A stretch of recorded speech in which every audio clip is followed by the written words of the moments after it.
தமிழ்நாடு அரசு போக்குவரத்து கழக பணியாளர்களுக்கான 15வது ஊதிய ஒப்பந்த பேச்சுவார்த்தை சென்னை குரோம்பேட்டையில் தொடங்கியுள்ளது. கூடுதல் விவரங்களை செய்தியாளர் மணிகண்டன் வழங்க கேட்கலாம். மணிகண்டன், கூடுதல் விவரங்களை வழங்கலாம். வணக்கம் சுரேஷ். போக்குவரத்து தொழிலாளர்களுடைய 15வது ஊதிய ஒப்பந்த பேச்சுவார்த்தையானது சற்று நேரத்துக்கு முன்பாக குரோம்பேட்டையில் உள்ள போக்குவரத்து பயிற்சி வளாகத்தில் தொடங்கி இருக்கிறது.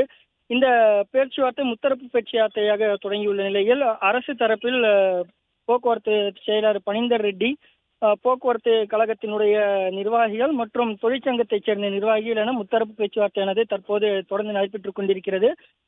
கடந்த 2 ஆண்டுகளுக்கு முன்பாகவே இந்த பேச்சுவார்த்தை நடத்தி இருக்க வேண்டும். ஆனால் அப்போது கொரோனா பெருந்தொற்று காரணமாக பேச்சுவார்த்தை தள்ளி போனது. ஒப்பந்தமானது கடந்த ஓராண்டுக்கு முன்பாக நிறைவடைந்த நிலையில் தொழிற்சங்கங்களுடைய தொடர் அழுத்தத்தின் காரணமாக தற்போது இந்த பேச்சுவார்த்தையானது நடைபெற்றுக் கொண்டிருக்கிறது. சுரேஷ், இந்த பேச்சுவார்த்தையில் அண்ணா தொழிற்சங்கத்தைச் சேர்ந்த அண்ணா தொழிற்சங்க நிர்வாகிகள் மற்றும் அதனுடைய கூட்டணியைச் சேர்ந்த 24 தொழிற்சங்கங்களும் மொத்தத்தில் 84 தொழிற்சங்கத்தைச் சேர்ந்த நிர்வாகிகள் தற்போது இந்த பேச்சுவார்த்தையில் ஈடுபட்டு இருக்கிறார்கள்.